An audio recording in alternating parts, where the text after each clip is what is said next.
governar é uma questão de tempo para quem aprender a andar aliançado. E o que eu quero falar hoje é sobre 5 palavrinhas que são nesse texto da carta de Paulo aos Romanos, do capítulo 3, do verso 3 ao 5, que diz, né? E não somente isso, nos gloriamos. Então a primeira palavrinha é gloriar. Nas tribulações é a segunda palavra. Sabendo que a tribulação produz a perseverança, é a terceira palavra. E a perseverança produz experiência, a quarta palavra. E a quinta palavra é a experiência produz esperança. Ora, a esperança não nos deixa decepcionados. Diga comigo, a esperança não nos deixa decepcionados. Diga para o seu irmão, nós podemos crer. Vocês estão saindo da praia e vieram da praia para cá? Saíram da piscina e vieram para cá? Parece que está todo mundo relaxadinho, sem voz. Diga, a esperança não nos deixa decepcionados. Aleluia. Porque o amor de Deus é derramado em nosso coração pelo Espírito Santo que nos foi dado. E esse texto nos traz a fórmula do sucesso da vida com Deus. Esse texto nos traz a maturidade da vida cristã. Nós vamos entendendo isso, que a vida cristã ela vai amadurecendo através do tempo. E quando a gente entende essas palavras, a força dessas palavras, aquilo que o apóstolo Paulo está falando com isso, com gloriar, com tribulação, perseverança, experiência e esperança. E de todas essas palavras, ao meu ver, a mais forte, a mais importante delas, é a palavra perseverança, que é perseguir um alvo, que é prosseguir, que é avançar. Nós começamos nessa noite fazendo uma oração, porque tem pessoas que estão estacionadas, não caminham, não mudam de estágio, não mudam de vida, e tudo continua tudo do mesmo jeito. Então aqui fala sobre isso. Na verdade, os estudiosos, os cientistas da fé, eles dizem que a gente com 5 anos, quem aqui tem 5 anos de vida cristã? Levante a sua mão. Quem tem 5 anos de vida cristã? Nossa, como tem pouca gente. Quem aqui tem 5 ou mais anos de vida cristã? Levante a sua mão, levante alto. Então isso quer dizer que esta igreja é uma igreja de pessoas maduras na vida cristã. Isso quer dizer que nesta igreja a maioria das pessoas que estão aqui já são maduras, não são infantis mais na fé. Não se deixam mais levar pelas fábulas, porque já tem tempo de amadurecimento, de estar posicionado. E nós vamos pela ordem. A primeira palavra é nos gloriarmos. O que é me gloriar no Senhor? Quando que eu digo que eu estou me gloriando no Senhor? é estar na sua presença. Eu me glorio no Senhor quando eu estou na sua presença.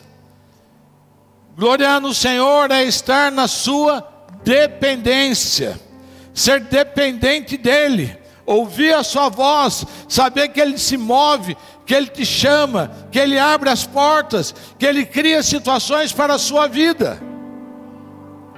Amém? E isto não é um lugar físico, né? As pessoas falam: não, eu me glorio no Senhor quando eu chego no templo, quando eu chego nessas paredes, eu sinto a glória de Deus, como se a glória de Deus fosse dependente do ambiente. A glória de Deus não é no monte. Quantas pessoas têm experiências no monte? Cada história que eu já ouvi do monte. Não, porque quando eu vou no monte cai raio, o fogo pega fogo, a vaca fala, né? O passarinho muge, o gato late, o cachorro mia. Tudo isso acontece no monte. Mas a glória de Deus não está no monte. Não é o monte que contém a sua glória, mas é estar cheio do Espírito Santo de Deus. É você entender que o Espírito Santo de Deus habita em você, se revela em você, traz o Cristo ressuscitado, a manifestação do Cristo vivo das nossas vidas. Gloriar-se no Senhor é saber quem Ele é. Quantas pessoas falam, mas não sabem quem Ele é. Não conhece os seus atributos, não conhece o seu poder, não conhece a sua misericórdia, não conhece a sua autoridade.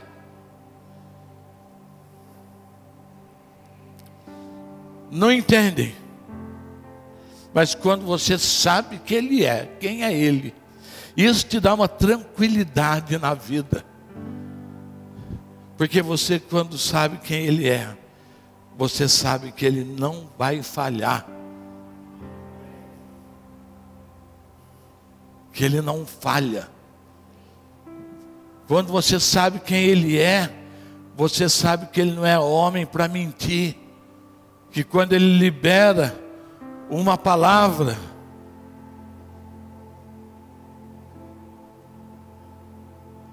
essa palavra se cumpre.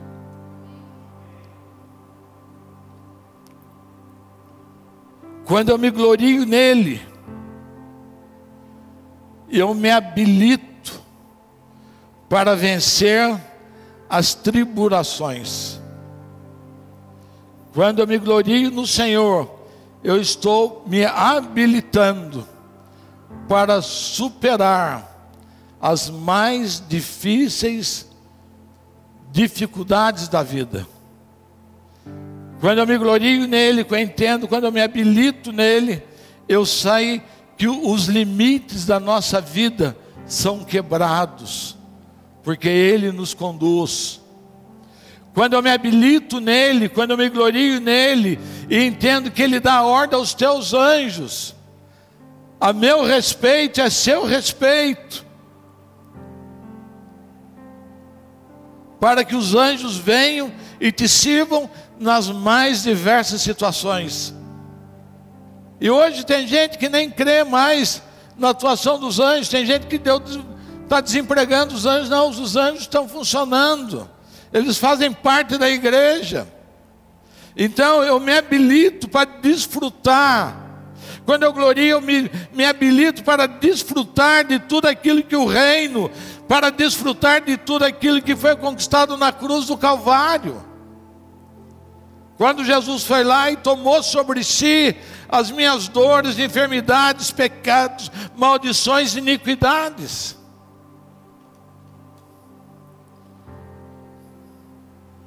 quando você gloria, quando você dá glória ao Senhor, você não murmura.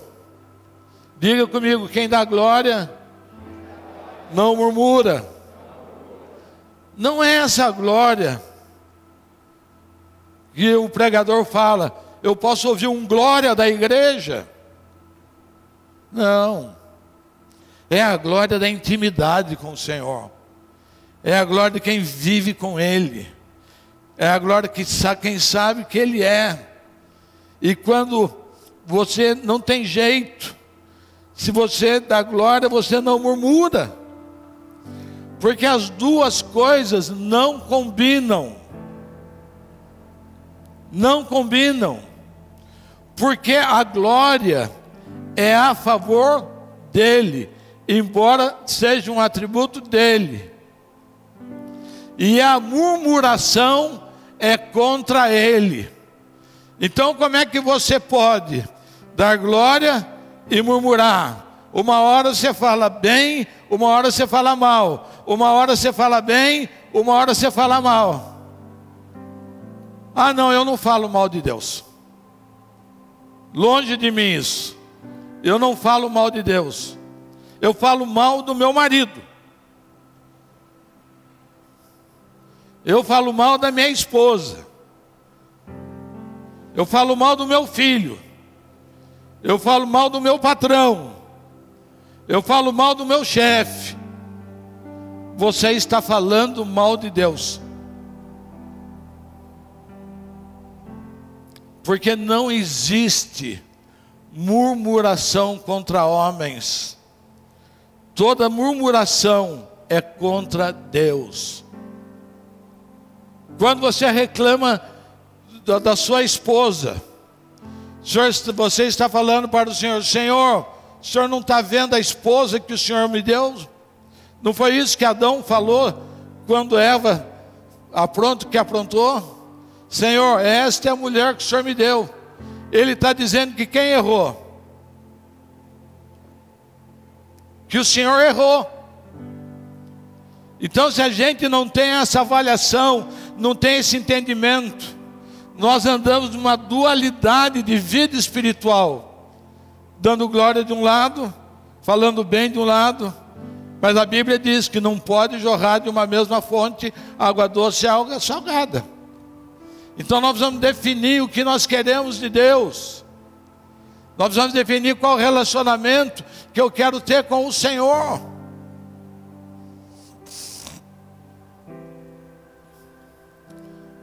E eu me lembro de uma situação na minha vida que eu tive uma perda boa, uma perda que eu não gostaria de ter perdido. Na verdade, ninguém gosta de perder nada.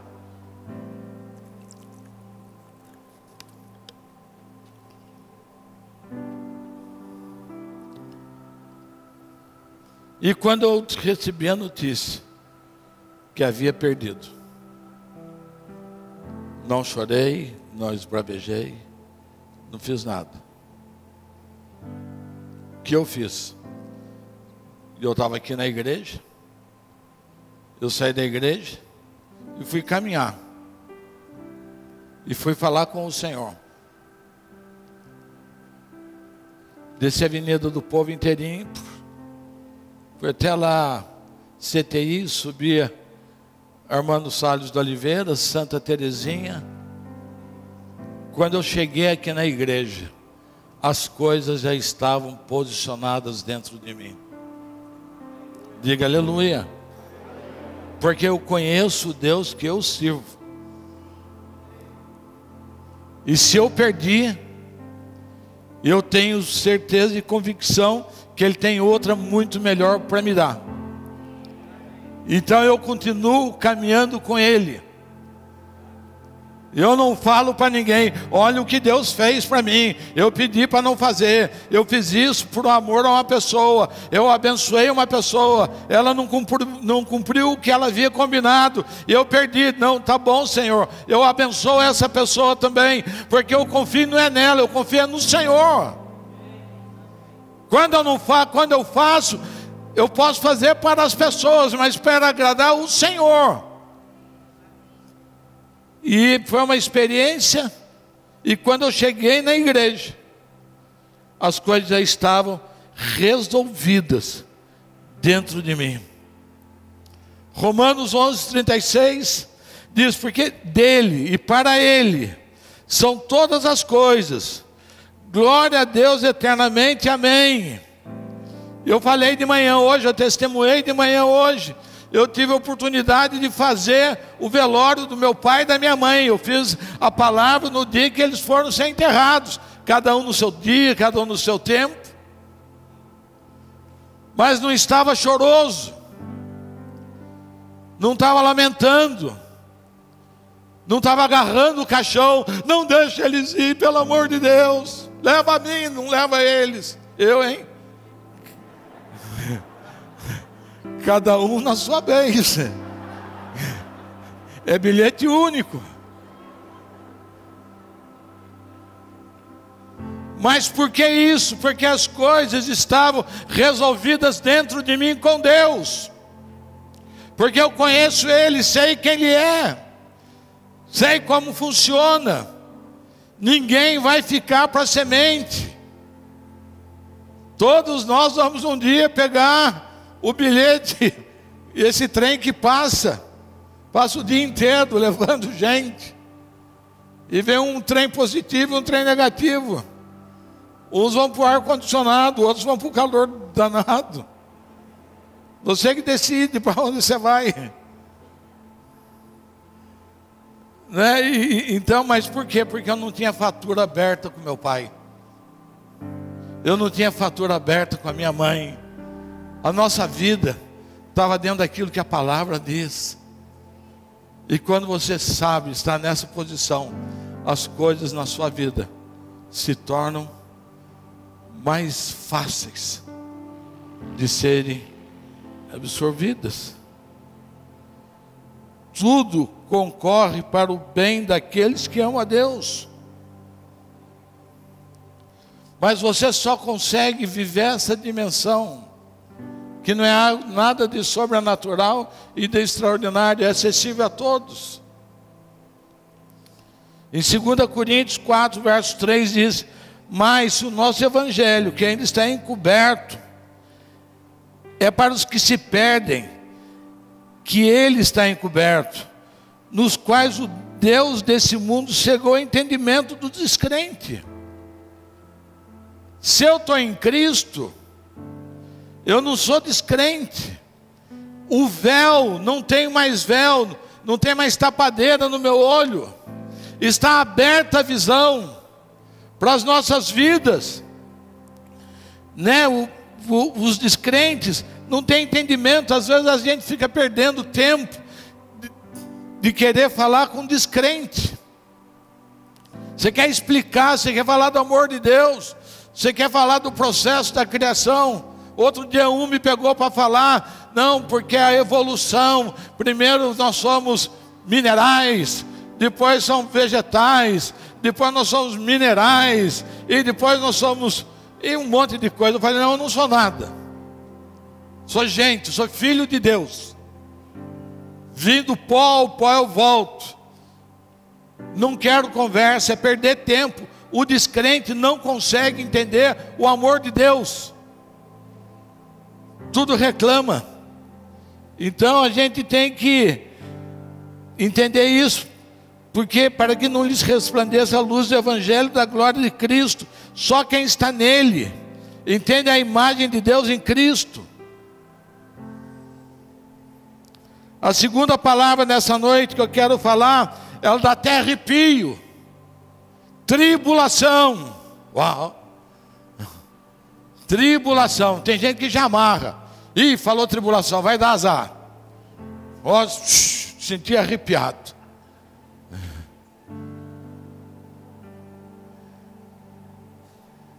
Alguns até amarram, né? Tem gente que vem, você fala isso, está amarrado. Falei: não perca tempo de amarrar. Eu sei a autoridade que eu tenho no Senhor. Porque não entende aquilo que Deus quer produzir nas nossas vidas. Não tem entendimento. Porque nós somos criados baseados em promessas, ainda mais quem veio da igreja católica, em votos, em campanhas, em tantas coisas. Porque nós não entendemos a cruz, não entendemos a obra da cruz. E no novo pacto, nós encontramos maior luz lançada sobre o sofrimento e a tristeza do homem. Então, quando você entende a obra de Cristo, quando você entende o novo pacto, quando você entende o propósito eterno de Deus, você tem esse entendimento sobre o sofrimento, sobre a tristeza, o que produz. O sentido da palavra tribulação traz em si a ideia de pressão. Hoje de manhã eu usei de uma experiência que eu tenho de vez em quando, por culpa minha. Você tem que tratar um canal. Você não trata o canal, você não trata o dente. O doutor Felipe está vendo se eu estou falando certo. E aquele dente forma pus. E aquele pus inflama o nervo. E aqui outro dentista aqui, doutor Daniel. E aquele pus não tem para onde sair, não é assim? E fica aquela pressão. O coração muda de lugar, né? O coração sai do peito e vai aqui para o dente que está tudo. O dentista abre, faz um cortezinho, a pressão sai e a dor vai embora. A tribulação é como se fosse isso, uma pressão. Uma pressão. Como se houvesse uma grande carga em nosso espírito. Também traduzido como aflição e angústia. A palavra tribulação deriva do latim. Tribulum. E o que é o tribulum? É um equipamento ou aparelho agrícola para desterroar. Olha que nome difícil. Para ficar mais fácil, é a função do rastelo, que é usado para separar a palha da espiga. A tribulação na nossa vida tem esse papel de separar a espiga da palha, daquilo que presta, daquilo que não presta, daquilo que tem valor, daquilo que não tem valor. Então, quando a gente entra nesses processos de tribulação, é Deus trabalhando. A tribulação nos esmaga e nos fere, mas Ele separa a nossa palha da espiga. A tribulação nos faz vencer situações da nossa vida, porque Deus quer nos levar a um outro lugar, Deus quer nos levar a um outro patamar, né? Em Deuteronômio 8, verso 2 diz: lembre-se de todo o caminho pelo qual o Senhor teu Deus os guiou no deserto durante esses 40 anos, para humilhar vocês, para pôr vocês à prova, para saber o que estava no coração de vocês, se guardariam ou não os mandamentos. Ele humilhou vocês e deixou passar fome. Ele os sustentou com maná que vocês não conheciam e que nem os pais de vocês conheciam, para que vocês conhecessem que o ser humano não viverá só de pão, mas de tudo aquilo que sai da boca de Deus. Você não vai viver da matéria, você não vai ser preso disso, você vai viver da palavra dEle. E se você conhecer a palavra dEle, você vai conhecer as suas promessas, aquilo que Ele tem reservado para você. Então a tribulação tem esse papel na nossa vida. Não tem quem caminhe com o Senhor e que já não tenha enfrentado um período de tribulação. Tem alguém aqui que nunca passou por uma tribulação? Tem alguém aqui que já passou por uma tribulação? Levante a sua mão. Olha que maravilha. Isso quer dizer que o Senhor está trabalhando na nossa vida. Isso quer dizer que o Senhor está separando na nossa vida a espiga do milho. O Senhor está separando da nossa vida aquilo que presta e aquilo que não presta. Coisas que nós trazemos, que a gente pode chamar de natureza adâmica. Comportamentos, orgulho, vaidade, soberba. E quando você passa pela tribulação, você fica pianinho. Quando você passa pela tribulação, e alguém vem diante de você, falando da sua dor, da sua aflição, do seu pecado, você tem misericórdia desta pessoa, porque você já passou por aquele caminho. Você não fala para ele de uma história, mas você dá uma experiência da sua vida. Quando você precisa perdoar alguém, quantas vezes a dificuldade de perdoar alguém, porque nunca pecou.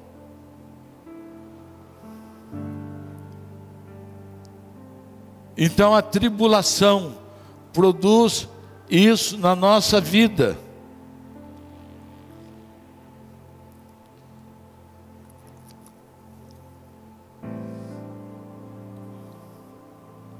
Nós temos que entender que aquilo que o Senhor quer produzir na nossa vida,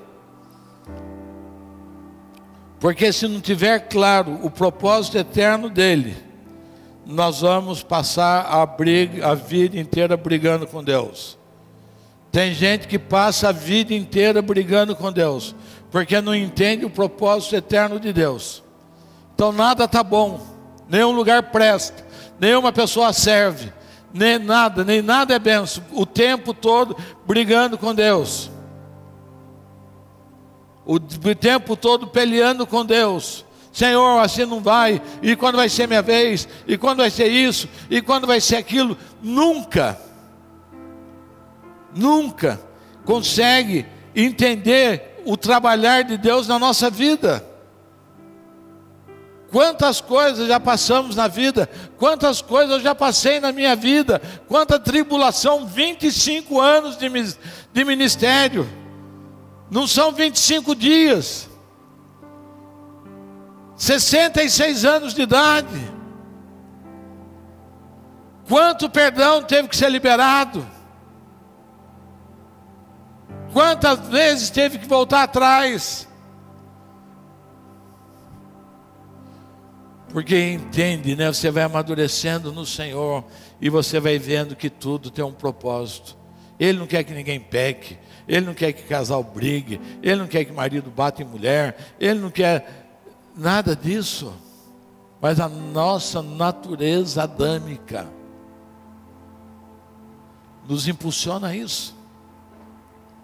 Então a tribulação vem na nossa vida e vai nos posicionando.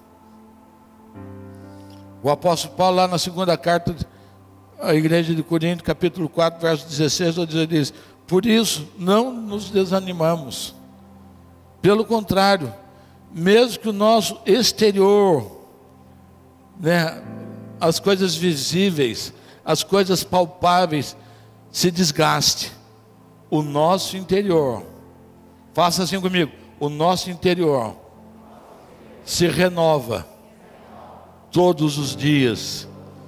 Então todo dia uma nova experiência, porque a nossa, olha que Paulo fala, porque a nossa leve e momentânea tribulação, a leve e momentânea tribulação dele foi ser apedrejado, foi ser picado por cobra, foi ter que fugir, foi ter que ficar preso, e ele fala: minha leve e momentânea tribulação produz para nós um eterno peso de glória. Diga comigo: eterno peso de glória, acima de toda comparação. Ele está dizendo: eu estou trocando a sua tribulação, a sua dor, por um eterno peso de glória, que você não vai passar mais por aquilo que você conquistou dura para sempre. Leve e momentânea tribulação peso eterno de glória. Na medida em que não olhamos para as coisas que se veem, mas para as coisas que não se veem. É o mesmo processo da fé, porque as coisas que se veem são temporais. Quantos sofrem por coisas temporais? Quanta coisa na sua vida faz você sofrer porque é temporal. Mas as que não se veem são as coisas eternas que estão dentro de nós, e que um dia nós vamos desfrutar disso tudo. Tudo se torna leve quando você entende o peso da tribulação. A tribulação produz em nós um poder permanente e o amadurecimento de caráter. Se você sair de uma tribulação, de uma luta, de um tratamento com o Senhor, e seu caráter não foi mudado, você está doente. Você não é capaz de entender aquilo que Deus quer construir. Se você passa por uma tribulação, entre em outra, embarca de outra, no mesmo setor, do mesmo jeito, pelo mesmo caminho, pelo mesmo pecado, pelo mesmo comportamento, queria dizer que o seu caráter não foi. E isso vai nos confirmando. A minha tribulação vai me confirmando na minha jornada com o Senhor, na minha caminhada com Ele, no meu dia a dia com Ele, na minha história com Ele. A tribulação vai me confirmando à medida que eu vou passando por ela, à medida que eu vou vencendo, à medida que eu vou pondo o peso certo em cada coisa. Isso vai me confirmando. O Senhor vai falar: eu gosto desse gordinho. É isso que Ele fala. Ele fala: eu amo ele, ele é meu amigo, põe o nome dele na minha capa. É isso. Levante essa mão e fala: o Senhor quer me confirmar todos os dias da minha vida. Tudo que você tem passado, atente para isso. Ele está confirmando você. Ele está confirmando você para a sua jornada, para aquilo que Ele quer entregar na sua mão. Ele tem muito mais daquilo que você pode pensar ou imaginar. Ele está entregando nas suas mãos. É isso que o Senhor quer. Por isso que às vezes a gente passa por algumas lutinhas. Terceira palavra, perseverança. E para mim essa é a palavra-chave dessa pregação. Perseverança.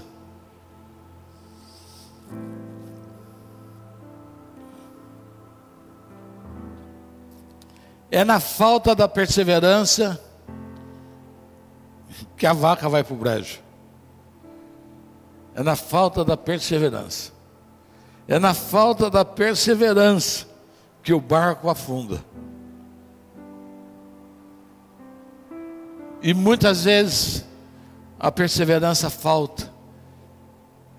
É quase que na virada da curva. O cheque já está assinado. O anjo já está com o cheque na mão. Está vindo. Cada anjo vem de um jeito. Tem anjo de 6 asas, voa rápido. Tem anjo de 2 asas, mais devagar. E às vezes já está na mão, a vitória já está vindo, a bênção já está vindo. Mas a minha murmuração, a minha falta de perseverança, o meu amor pelo pecado, a minha carnalidade, me faz quebrar tudo isso. E daí você volta lá de novo, para o começo da fila. Eu ouvi essa semana uma pregação muito interessante. E ele fala, que a primeira aula sobre liderança deve estar pronto para ser rejeitado. Quem quer ser um grande líder aqui? Me dê um aceno.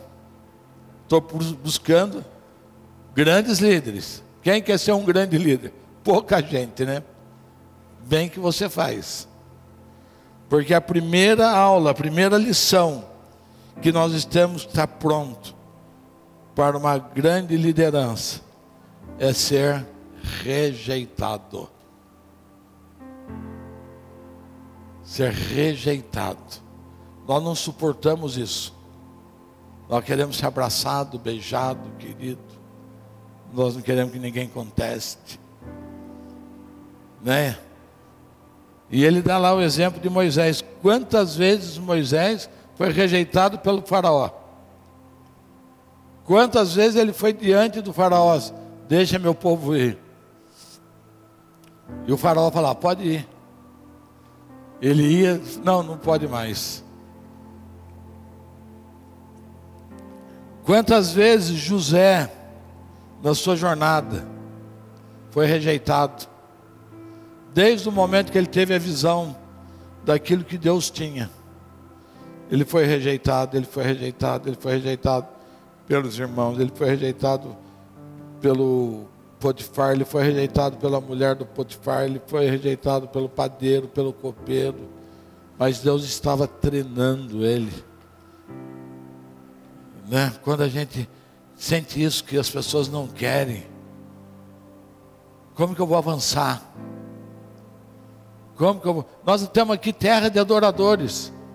Nós somos aceitos ou somos rejeitados como igreja? O que as pessoas falam para a gente da terra de adoradores? Nos elogiam, né? Desde a minha 10ª geração para trás. O que eles estão pensando que eles são? Por que Deus falou com eles e não falou com a gente? Por que eles estão com essa bandeira? Nós estamos com essa bandeira porque ninguém quer. Agora eu vou parar de crer. Eu vou parar de andar, eu vou parar de ativar, eu vou parar de produzir coisas que o Senhor nos desafia, que Ele quer produzir na nossa terra. Né? A gente sempre fala que todo pioneiro, primeiro ele é ridículo, depois ele é observado, e no terceiro passo, quando tudo está certo, quando tudo deu certo, todo mundo fala: nossa, eu sabia. O que esses malucos pensam? Que eles são o sonho de Deus? Deus não dorme. Eles até acreditam que Deus falou com eles para que eles sejam a igreja que o Pai sonhou. E eu creio nisso. Mais alguém aqui crê nisso? Mas se a gente não tiver essa disposição de ser rejeitado, se a gente não tiver a disposição de saber que portas vão se fechar na nossa cara, a gente não avança. Então a perseverança nos leva a isso.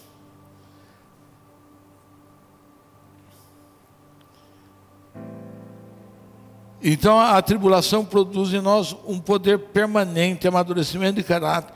Isso nos confirma na nossa jornada com o Senhor. Eu estava falando daqui da pregação, estou acostumado com o meu caderno, daí dá umas voadas. E esse foi o grande medo de Saul, né? O grande medo de Saul, e acabou caindo nesse medo. Ele não esperou o sacerdote para fazer o sacrifício, ele fez. Ele foi fazendo. Você vai vendo que os passos de Saul, os passos das pessoas, todos estão calcados em medo, medo de que o Senhor vai falhar.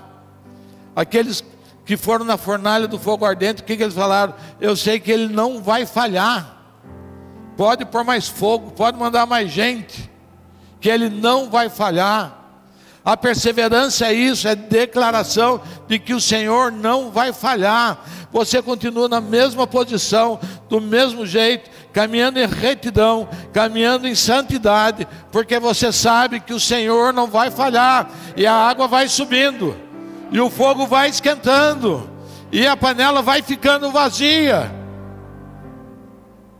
mas você sabe que Ele não vai falhar.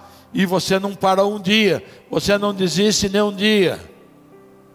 até que você chegue aonde o Senhor está te chamando. Se você tem medo de ser rejeitado, você vai ter medo da opinião das pessoas. O quanto a opinião das pessoas paralisam.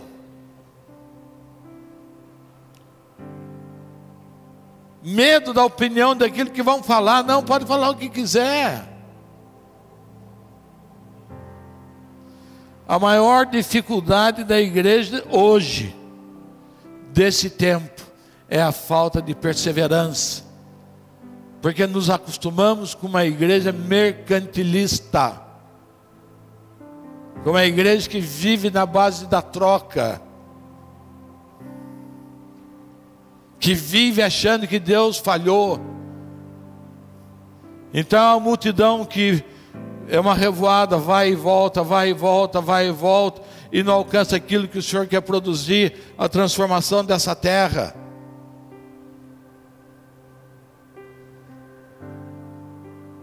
Somos bons de arrancada e ruim de chegada. O reino de Deus é para maratonistas, para quem é capaz de andar 10, 20, 30, 40, 50 anos perseguindo um alvo, crendo no Senhor.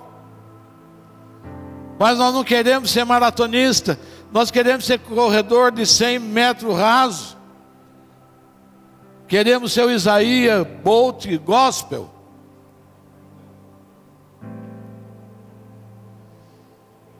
Davi saiu com 600 homens para ir buscar os amalequitas, que haviam roubado tudo. Mas o Senhor falou para Davi: persegue e você vai alcançar a tropa. E Davi pegou os homens dele e foi embora. Saiu com 600. Chegou no ribeiro de Besor, 200 resolveram ficar. Não, nós não vamos, estamos cansados. E Davi falou: pode ficar vocês que eu vou. E daí Davi vai e conquista tudo. Quem estava com Davi falou: não, agora isso aí vai dividir só para os 400. Davi falou: não, tudo que nós conquistamos, nós vamos dividir com todos. Por que você tem a capacidade de dividir? Por que você tem a capacidade de praticar a justiça? Por que você consegue praticar generosidade? Porque você sabe quem é o Deus que você serve. Não é uma barra de ouro, não é um carro zero, não é uma conta bancária que muda a sua história com Deus. É a sua generosidade, é a sua capacidade de partilhar, é a sua capacidade de atender, é a sua capacidade de ser coletivo.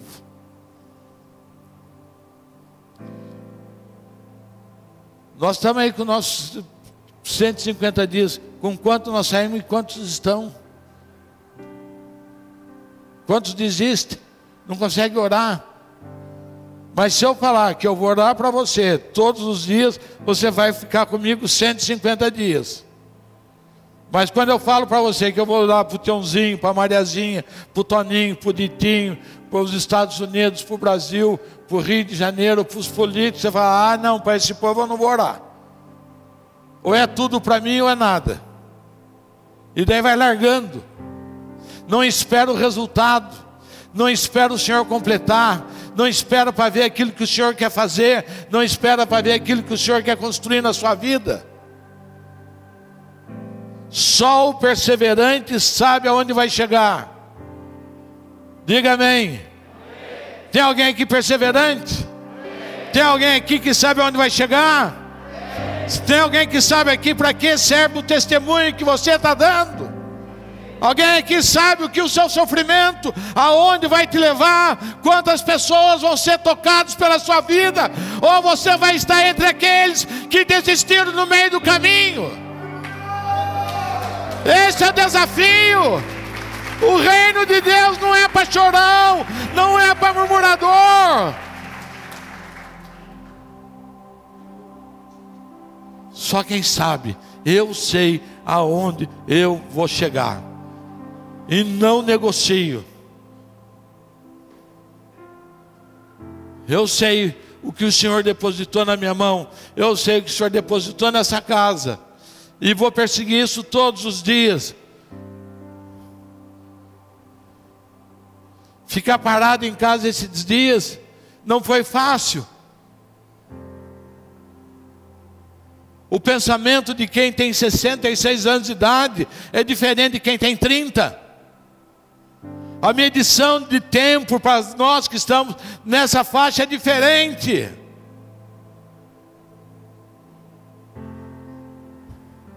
Mas nós queremos deixar um legado para essa geração que vem, para aquilo que está sendo construído. Eu sofro todo tipo de oposição, mas não desisto.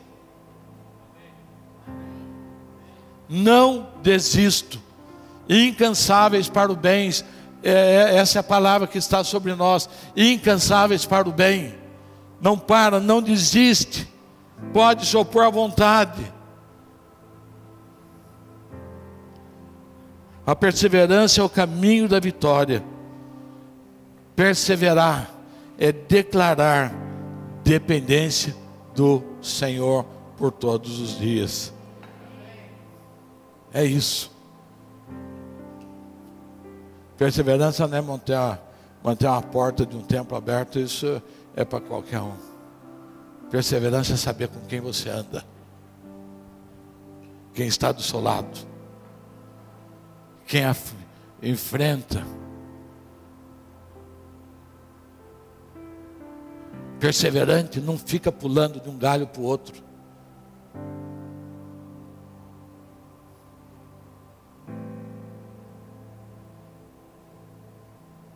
A igreja que o Senhor está construindo nesse tempo, vocês podem ter certeza que vai ser de pessoas nesse caráter. Pessoas que não têm preço e que têm uma visão coletiva.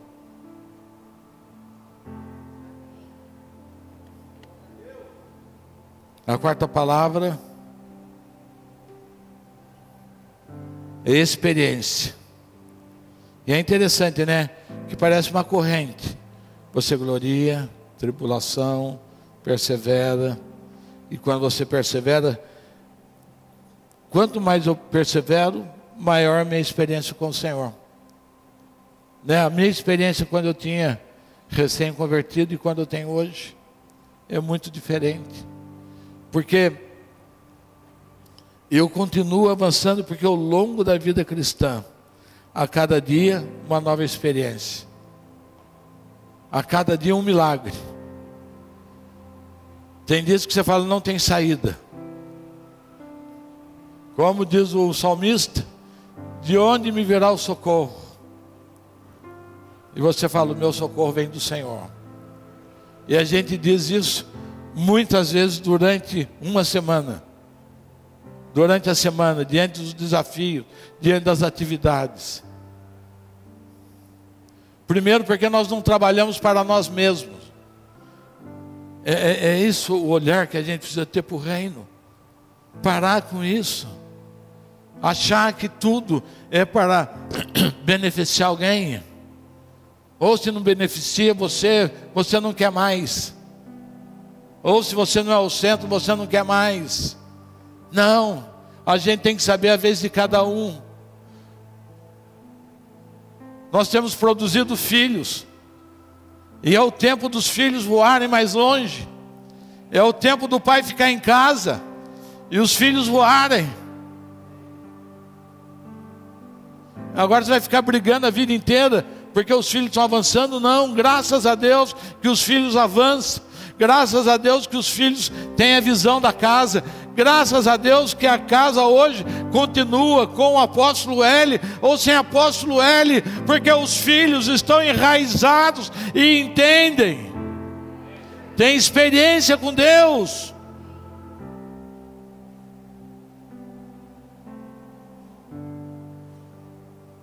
Somos desafiados a desistir.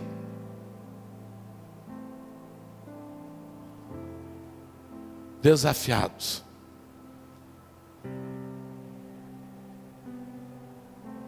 Mas quando o Senhor vê que a gente é desafiado, Ele mesmo vem e traz uma palavra e nos anima e nos coloca em pé de novo. E a gente vai para mais uma experiência.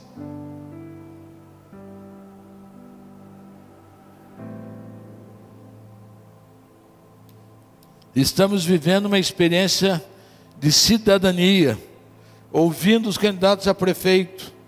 A igreja convidou todos os prefeitos. Fizemos uma coisa direitinho, para não haver confusão. Nós gravamos o sorteio que fizemos, pusemos ordem, mandamos carta para eles, convidamos eles. Já vieram 4 prefeitos, 4 candidatos a prefeito, para a gente aprender cidadania, para ativar os jovens. O primeiro que veio foi o professor Ronaldo do PSOL, veio o Eduardo Cursino lá que é candidato do PSDB. Ontem veio o professor Fernando Borges do PCdoB. Imagine, a igreja recebeu o cara do PCdoB, nós ouvimos ele, não interrompemos. Depois nós ouvimos o Saldi.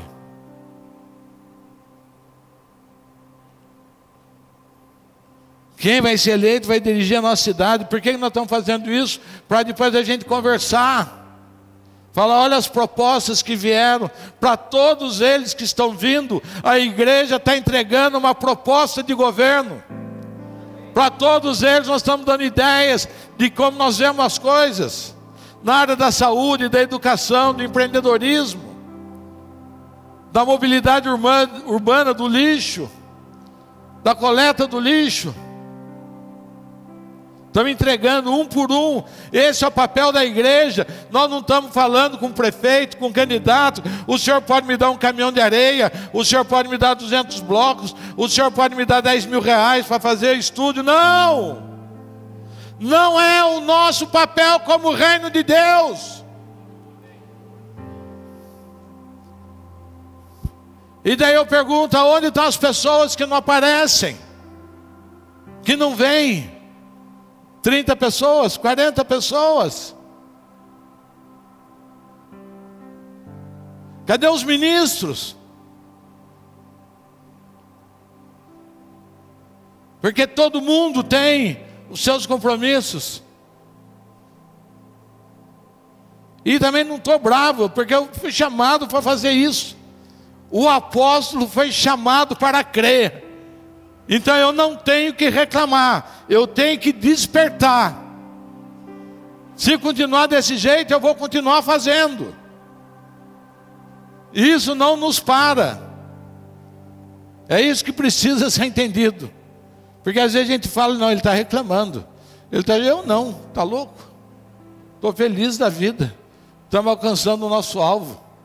Nos propusemos a fazer isso, estamos convidando, eles estão vindo, a igreja está chegando em todos os candidatos a prefeito. Seja quem for o prefeito de Taubaté, vai saber que tem uma igreja chamada Sonho de Deus. E que é séria. E que é séria. Que não se vende, que não barganha, que respeita cada pessoa que está sentado na cadeira, que não vou manipular ninguém para votar em ninguém.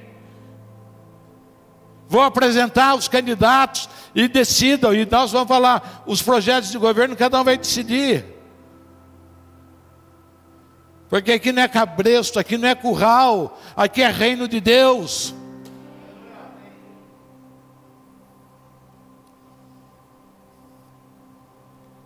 Paulo fala, sei passar necessidade, Filipenses 4,12. Sei passar necessidade, sei também o que é ter em abundância. Aprendi o segredo de toda e qualquer circunstância. Tanto estar alimentado como ter fome. Tanto ter em abundância como passar necessidade. Essa é a nossa vida. Os homens de Deus passam por isso. Os homens de Deus não estão imunes a isso. Pedro diz lá, a experiência que o Senhor é bondoso. A experiência nos leva todos os dias a viver isso. Que Ele é bom. E que seu amor dura para sempre. Só quem persevera tem experiência. Só quem persevera.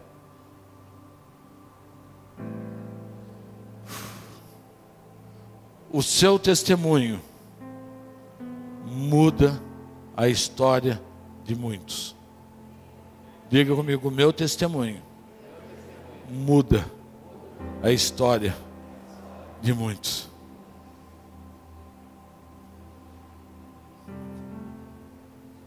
Quanto maior a dor que você passou e venceu, mais pessoas você vai alcançar. O apóstolo Cristiano tem pregado pelas nações. E ele dá o testemunho dele. Quantas pessoas vêm falar com ele depois que termina uma pregação? Deus está construindo uma história. E nós vamos viver isso. Nós tivemos esses dias a experiência de atender também uma irmã numa situação difícil. Peguei a mestre Andréia e falei, mestre Andréia, você vai atender comigo.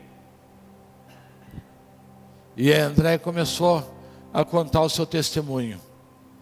Aquilo que ela passou no seu casamento. A dor que ela passou. E começou a trazer um alívio para a vida daquela irmã. Começou a trazer uma experiência. A sua experiência com Deus vai transformar a vida de pessoas. Por isso que a igreja não é lugar de brincadeira. Por isso que a igreja não é lugar de mimimi. Igreja não é lugar de beicinho. Pelo menos aqui é a igreja que o Senhor quer construir.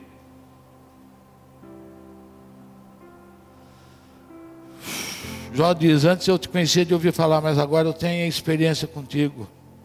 Jó diz, eu sei que o meu Redentor vive. São tantas palavras que a gente poderia usar da Bíblia. O mais importante, você possa dizer comigo, eu tenho experiência desta verdade.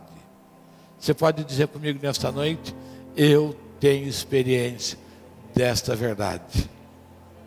De quem é o Senhor. E a última palavra, que é a esperança. Posso dizer que a esperança e a fé são muito parecidas. É a certeza que não se espera e a prova das coisas que não se veem. A esperança é a capacidade do homem contemplar o futuro. É a tal história do Walt Disney, né? Que ele estava lá contemplando para onde ia construir a montanha-russa, e daí ele morreu no dia que inaugurou, pelo menos é o que a história diz. Estava lá o engenheiro e estava lá a esposa do Walt Disney, e ele falou, que pena, ele não viu tudo isso. E a mulher dele falou, o senhor está enganado. Ele foi o primeiro a ver. Quando você é visionário, quando você tem um sonho da parte de Deus, né? A gente não fica construindo ao vento. Nós construímos a partir de uma visão que o Senhor nos dá. O profético, ainda que não tenha base racional, ele se torna real. Essa é bonita, né? Ainda que ele não tenha base racional, ele se torna real. Quantas coisas já foi profetizado sobre a sua vida? O quanto você é surpreendido pelo profético, né? A gente vê as passagens que tratam do profético na Bíblia.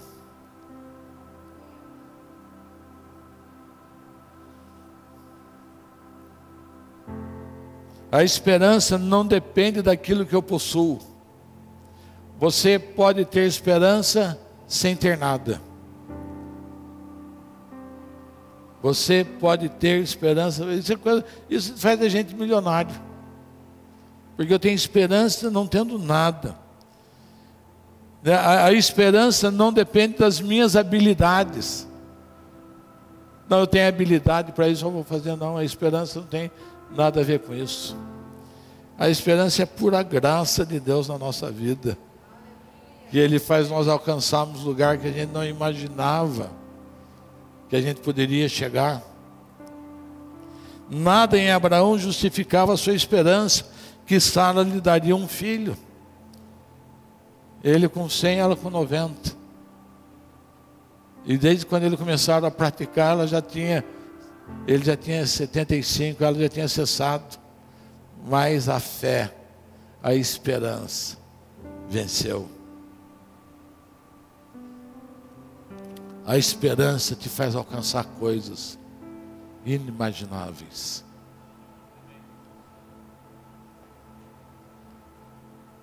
O amor do Senhor não tem fim. O amor de Deus dura para sempre. Colossenses 1:27 diz: Cristo é a esperança da glória. É a esperança, Ele é a nossa esperança. Ele é o nosso modelo, Ele é o nosso tudo. O profeta Eliseu gerou esperança numa mulher estéril, e aquela mulher foi mãe. Ele gerou esperança. Profeta, por que o Senhor me fala isso? Se o Senhor sabe que eu não posso ter. Mas naquele dia o seu coração se encheu de esperança. Como é gostoso conversar com alguém que tem esperança.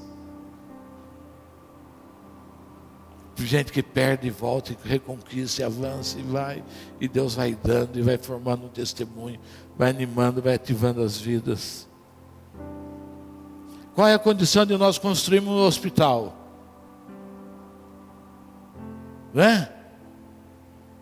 E tantas coisas que nós vamos fazer, e nós só temos a esperança. Só temos o Senhor.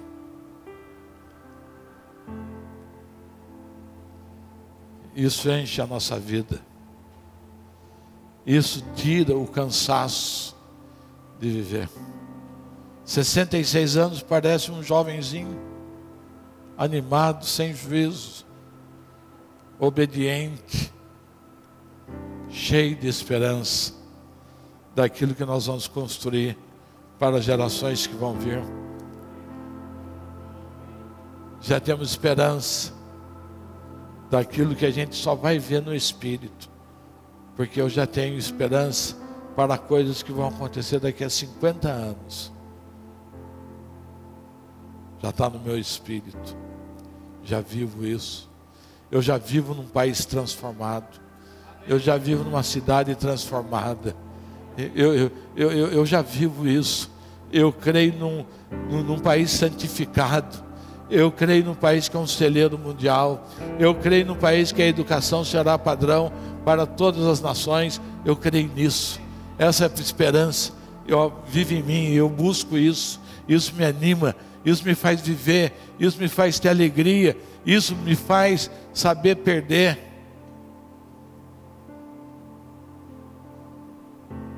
Não fico perturbando ninguém, não fico pedindo para ninguém, porque o que eu conto é com a sua lealdade e com a sua fidelidade. O que eu posso contar além disso? Nada. Eu conto com o Senhor.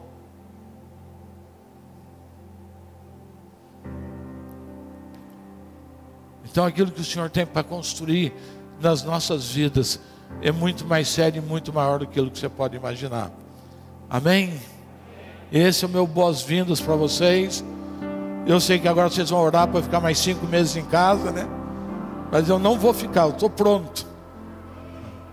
Hein, Cláudio? Estamos prontos, né? Hein, Tadeu? Estamos prontos. Hein, Carlos Tadeu? Estamos prontos. Amém? Vamos fechar os nossos olhos. Eu tenho mais uma atividade ainda no culto hoje. Feche seus olhos.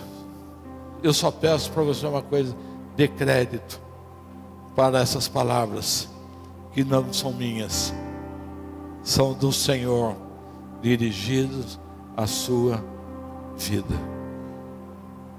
O Cláudio está começando a sua fábrica de pamonha. Não, perdão. Oi? Luciano. Por que vocês estão soprando para mim? Vocês me confundiram.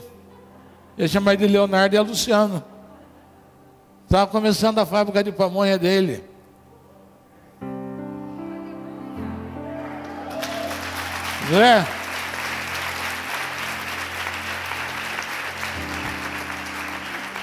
Já é uma fábrica ou é uma cozinha? É uma fábrica. Alguns podem olhar lá e ver uma cozinha, mas eu vejo uma fábrica. E os doces que eles fazem é a sua cara.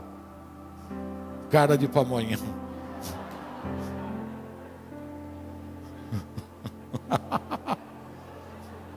Vamos orar. Pai amado, em nome de Jesus, obrigado, Pai. Obrigado por voltar.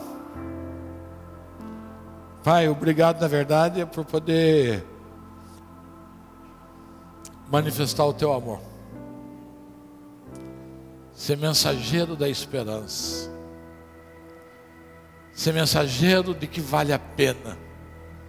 Todos os dias na Tua presença. Cada passo, cada centavo, cada lágrima, cada suor, vale a pena. Nenhuma decepção é maior do que o seu amor. E nenhuma tristeza é maior do que a sua restauração. Pai, abençoa essa casa, abençoa cada um que está aqui.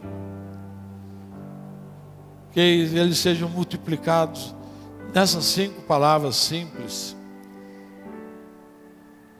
numa pregação simples, como dessa noite, mas que pode produzir uma grande mudança. Pai, nós confiamos no Senhor, em nome de Jesus. Amém. Governar é uma questão de tempo para quem aprender a andar aliançado.